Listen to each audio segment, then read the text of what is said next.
అవునా అలాగా చాలా బాగుంది కదా. థ్యాంక్ యూ అరే రీతా మార్టిన్ అజో కంగ్రాట్స్. థ్యాంక్స్.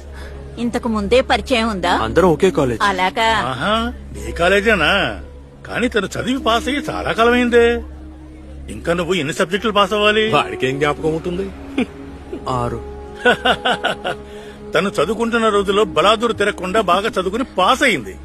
హ, నువ్వు ఎలాగ తిరుగుతూ ఉండు. అన్నా ఆ? శుభకార్యం పెట్టుకుని మీరు పదండి. మీరు వెళ్ళండి. లోపలికి వెళ్ళండి. ఇదేరా నాకు నచ్చింది.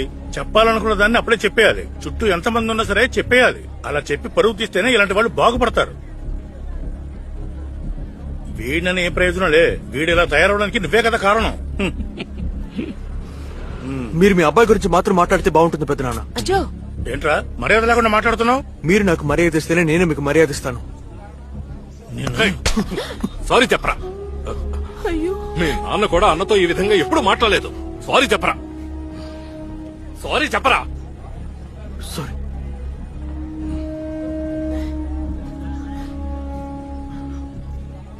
కాలం పిల్లలకి ఏం చెప్పినా ప్రయోజనం లేదు. పిల్లల్ని అదుపాజ్ఞంలో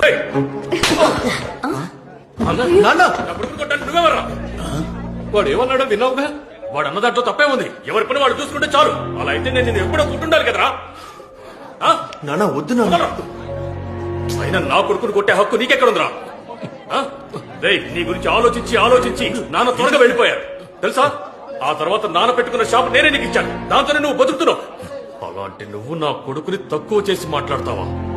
రే ఏంట్రా చుట్టాలందరూ ఉండగా ఎందుకురా గొడవ? అలాగా చెప్పాలనుకున్న దాన్ని అప్పుడే చెప్పేయాలి. చుట్టూ ఎంతమంది ఉన్నా సరే చెప్పేయాలి. అదే కదా ఇంతకు ముందు మీరు నాతో చెప్పారు.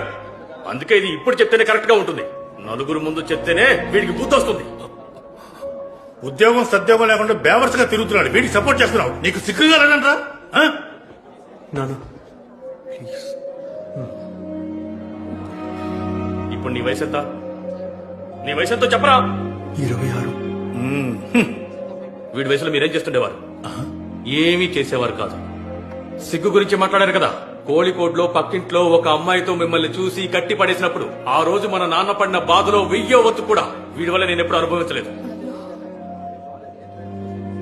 ఒకళ్ళకి నీతులు చెప్పేటప్పుడు వాళ్ళ గురించి కాస్త ఆలోచించుకోవాలి. అప్పుడు నీతులు చెప్పాలి.